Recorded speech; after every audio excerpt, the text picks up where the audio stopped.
준 땅에 그들이 함께 이르리라. 아멘. 예레미야 선지자는 남유다 16대 왕 요시야 13년 때부터 유다의 마지막 20대 왕 시드기야 왕 11년까지 예루살렘이 바빌론에 함락되어서 유다가 완전히 멸망할 때까지 약 40년 동안 선지자로 활약을 했습니다. 이 예레미야는 이사야 선지자가 그랬던 것처럼 계시받은 말씀을 세상과 절대로 타협하지 않고 있는 그대로 가감없이 선포한 강직한 선지자였습니다. 특히 예레미야 선지자는 많은 선지자 가운데서도 돌아오라는 말을 가장 많이 사용했습니다.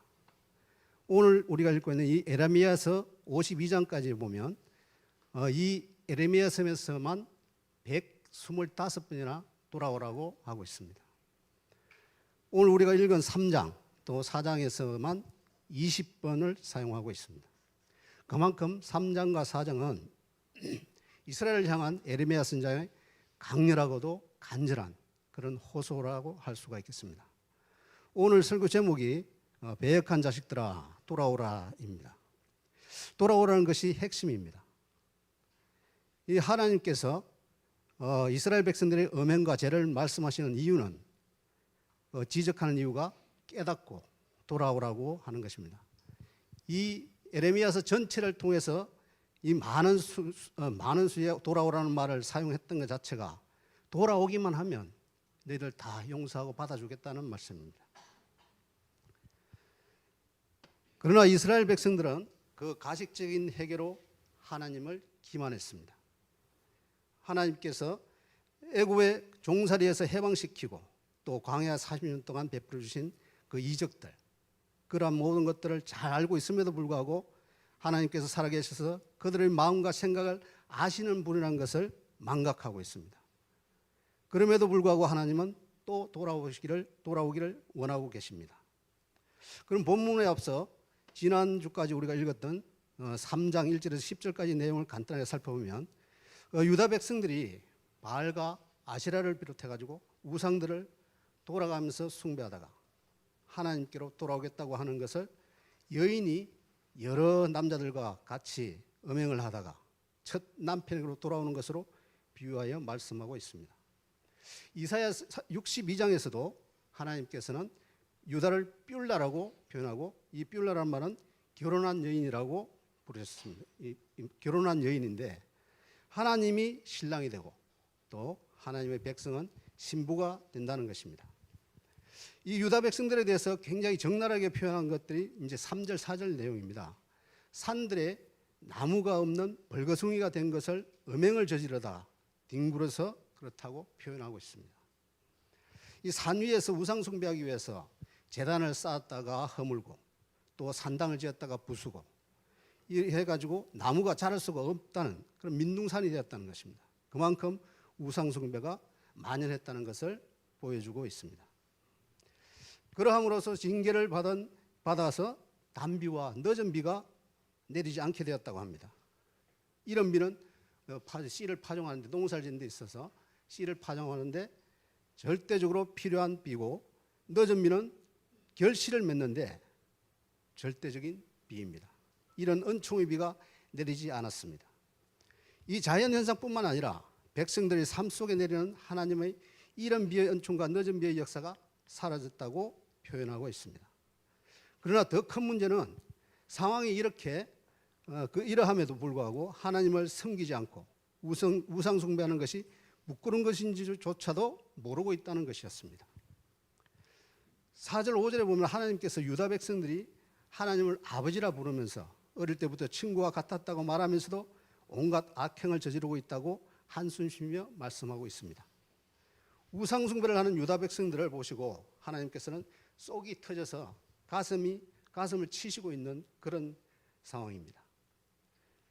6절에서 10절까지 그 내용을 보면 유다 백성들이 북이스라엘이 어떻게 우상 숭배를 했는지, 하나님의 외면하심이 그 결과가 어떠했는지, 그 일이 또 얼마나 두려운지를 알면서도 하나님께 돌아오지 않는다고 답답해하고 있습니다.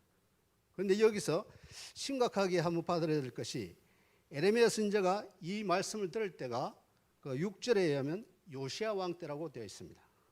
그렇게 기록되어 있는데 요시야 왕은 이스라엘에서는 이스라엘 백성으로서 성군으로 다윗과 버금가는 그런 왕으로 생각하고 있는 그런 훌륭한 왕이었습니다. 이 요시야 왕이 무너진 성전을 수리하고 또 거기에다 율법책을 발견함으로써 그 율법책을 모든 백성을 모아놓고 백성 앞에서 낭독을 했고 또 우상을 제거하는 등 종교개혁을 대대적으로 단행했습니다. 또 전 국가적으로 유월절을 지키도록 했습니다. 이렇게 온 나라가 신앙적으로 새로워지기 위해서 열심히 움직이고 있는 데 반해서 정작 유다 백성들은 엉뚱한 생각을 하고 있었습니다. 그러한 종교개혁이라든지 절기를 지키는 것은 국가가 하는 거고 나라가 하는 거고 우리는 내 생각, 내 방식대로 그대로 살겠다고 하고 있는 겁니다. 계속해서 에레미야 선지자는 이스라엘을 뻔뻔한 신부로 묘사하고 있습니다. 이러한 이스라엘은 시내산에서 하나님과 결혼했는데 그런데 그런 이스라엘이 끊임없이 우상을 섬기고 하나님을 진노하게 하셨습니다. 하나님의 징계가 있었지만은 콧방귀를 뀌면서 내 남편이 왜 나한테 이렇게 분노하는 거지 하면서 하나님 앞에 나왔습니다. 나는 전혀 문제가 없는데 말입니다. 나는 하나님을 잘 믿고 섬기고 있는데 하나님 왜 나한테 이렇게 분노하시냐고 이렇게 되묻고 있습니다. 우리가 앞에서 읽었던 것처럼 에레미야는 거짓 회개 또 삶의 변화가 없는 입으로만 하는 회개가 하나님께 받아들일 수 없음을 선포하고 있습니다. 이미 이스라엘은 다른 남자와 결혼한 여인과 같아서 하나님과 다시 결합한다는 것은 생각할 수 없게 되었던 것까지 말을 했습니다. 그렇지만 오늘 주시는 본문 말씀을 보면 하나님의 말씀은 이제 바뀌어집니다. 비록 이혼 정서까지 써서 완전히 갈라섰습니다. 그래서 뿐만 아니라 다른 남자와 결혼까지 한 여인과 같은 상황에 있다 하더라도 하나님은 진심으로 회개만 하면 회복시키시는 분이라는 사실을 선포하고 있습니다. 하나님의 회복하시는 은혜가 이 말이라고는 도무지 상상할 수 없는 그런 상황에 있다 하더라도 그것이 거짓 회개가 아닌 참 회개가 된다면 하나님은 어떤 상황에서든지 자기 백성을 회복시키신다는 말입니다. 오늘 본문 11절을 보면 배역한 이스라엘은 반역한 유다보다 자신이 더 어려움이 나타났다라고 기록하고 있습니다. 북이스라엘과 남유다가 함께 하나님의 뜻과는 상관이 없는 길을 갔습니다. 유다는 이스라엘의 우상 숭배의 길을 가다가 망한 것을 직접 보고 경험을 했습니다. 그것을 보고도 배교의 길을 갔기 때문에 유다가 이스라엘보다 더 악하다고 표현하고 있습니다. 여기서 이스라엘 앞에는 배역이라는 이스라엘은 배역한 이스라엘이라고 그러고 또 유다 앞에는 반역한 유다라고 기록되어 있습니다. 이 11절뿐만 아니고 다른 구절에도 이와 같이 표현이 되어 있습니다. 배역이란 말은 뒤돌아간다는 뜻이고 배교를 뜻하는 말입니다. 하나님과의 언약을 깨트리고 하나님이 없는 삶을 살았던 의미로 표현되고 있습니다. 반면에 반역하다는 말은 속이다, 또 불성실하다라고 하는 뜻입니다. 이것은 그 내면이 부패하고 변질되었다는 의미입니다. 다시 말해서 북이스라엘은 초대 왕이 여로보암 때부터 금송아지를 만들어서 섬기기 시작했는데 하나님을 떠나 하나님이 없는 삶을 살아서 죄를 지었다면 남유다는 하나님 앞에서 하나님을 섬기지 않고 하나님을 속이려고 하고 속이는 그런 죄를 지었다는 겁니다. 그래서 겉으로는 잘 드러나지 않는데 중심을 아시는 하나님께서는 하나님을 떠나서 죄를 짓는 것보다 하나님을 섬기는 척하면서 우상을 섬기는 이 죄를 남유다가 더 나쁘다고 말씀하고 있는 겁니다. 예레미야가 이 말씀을 전할 때는 북이스라엘은 이미 오래전에 망한 상태입니다. 하나님께서는 스스로를 긍휼이 있는 자라고 말씀하시면서 북이스라엘에 대해 향해서도 돌아오라고 말씀하고 있습니다. 13절을 보면은 북이스라엘은 분명히 하나님을 배반했고 이방인들에게 나가고 우상을 숭배했습니다. 하나님은 지금 사라진 북이스라엘에 대해서 오직 네 죄를 자복하라고 선포하고 있습니다. 사라져버린 나라라 하더라도 그 망해버린 나라, 그 백성이라 하더라도 자기 죄를 자복하고 돌아오기만 하면, 하나님께로 돌아오기만 하면 하나님은 회복시키시는 좋으신 아버지 하나님이십니다. 하나님께서는 북이스라엘에게 죄를 자복하라고 말씀하면서 또 그들이 지은 죄를 세 가지로 말씀하고 있습니다. 첫째가 하나님을 배반하고 떠난 것. 그리고 둘째가 푸른 나무를 찾아다니면서 엎드린 우상 숭배. 그리고 셋째가 하나님 말씀을 듣지 않는 불순종입니다. 이 세 가지가 하나님을 배반한 것, 하나님보다 더 크게 생각하는 것이 있는 우상 숭배, 또 말씀에 대한 불순종. 이것은 단지 이스라엘 백성만이 이러한 것이 아니었습니다. 하나님을 배반한 민족들의 패턴이 이와 비슷합니다. 배반하고 다른 것을 위해서 도망가고 불순종하고, 이 세상 역사상의 모든 사람들이 다, 인간들이 다 그랬고, 또 여기 이 자리에 우리가 예배하는 우리 모두도 크게 다르지 않습니다. 하나님께서는 오늘도 우리가 하나님께로 온전히 돌아와서 순종하는 자녀가 되기를 기다리고 계십니다. 다음 14절에서 15절 말씀에서 이렇게 말씀하고 계십니다. 우상을 숭배하는 자기 백성이 돌아오기를 간절히 바라시면서 내가 너희 남편이다. 이 간음한 음녀를 돌아보고 애타게 돌아오라고 내가 너희 남편이라고 말씀합니다. 이스라엘 백성들도 그랬고 또 유다 백성들도 그들이 섬긴 대표적인 우상이 바로 풍요의 신인 바알입니다. 그런데 내가 너희 남편이다 하는 이 말씀에서 남편도 히브리 말로 하면 바알입니다. 이 우상을 가리키는 바알과 같은 단어인데, 그래서 이 말씀은 유다 백성들아, 너희는 바알이 풍요의 신인 줄 알고 그를 섬겼지 그는 실제 바알이 아니다. 너희는 진정으로 풍요롭게 해주는 너희의 남편, 너희의 바알은 바로 나 여호와다 라고 말씀하시는 것입니다. 그리고 비록 바벨론으로 포로가 되어 갈지라도 여러 목자를 통해서 다시 시온으로 돌아오게 하겠다고, 그들을 통해서 양육하시겠다고 말씀하고 계십니다. 이 14절 15절 말씀을 잘 읽어보면 굉장히 저희들에게 주는 유익한 말씀인데, 스가랴를 보면 실제로 바사왕 고레스 원년에 에레미야의 입을 통해서 하신 말씀이 다 이루어집니다. 유다 백성들이 시온으로 돌아올 때에 총독 스룹바벨, 또 대제사장 여호수아, 학사 에스라, 또 총독 느헤미야, 이런 사람들을 통해서 돌아왔습니다. 그리고 북이스라엘이 망할 때에 호세아 선지자를 통해서 내 백성이 지식이 없어서 망하는도다 하고 말씀하셨는데, 이제는 지식과 명철로 양육을 받게 될 것이라고 약속해 주신다고 기록하고 있습니다.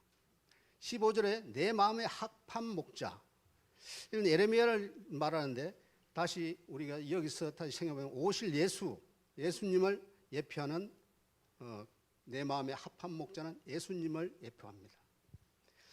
예수 그리스도는 죄에 포로된 우리를 십자가를 통해서 하나님께로 돌아오게 해주시고 영원한 생명의 지식으로 우리를 양육해 주시는 분입니다.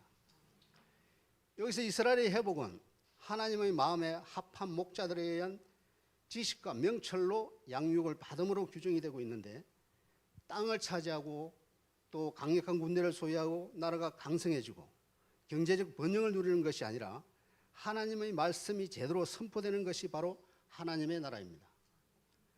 이어서 16절과 18절에 예레미야는 유다의 백성들에게 대해 경고의 의미와 함께 신앙의 본질을 한꺼번에 드러내어 주는 말씀을 기록하고 있습니다. 여호와의 언약궤, 저 성전의 지성소 안에 있는 그 언약궤가 신앙의 본질이 될 수는 없다는 겁니다. 너희가 이 땅에서 번성하여 많아질 때라고 기록하고 있는데, 하나님의 나라가 번성하게 되면 언약궤에 대한 관심을 가지지 않을 것이라고 합니다. 이 언약궤의 뚜껑인 시온자는 하나님의 보좌라고 불리는데, 그때 예루살렘이 하나님의 보좌가 될 것이라고 기록하고 있는 겁니다. 이 말씀은 이후에 바벨론이 침공해서 언약궤가 파괴될 것을 암시하는 그런 말씀이 되겠습니다. 언약궤도 없고 성전도 없는 상황이 벌어진다 하더라도 예루살렘으로 사람이 모이고 그곳에서 악한 마음을 버리고 하나님을 온전히 섬길 때에 유다 백성들과 이스라엘 백성들이 하나가 되어 한 나라를 이룰 것이라고 기록하고 있습니다. 이 북이스라엘은 이미 망했는데 이것이 어떻게 가능할까? 지금 말씀을 보면 북이스라엘이 이때는 이미 망했거든요.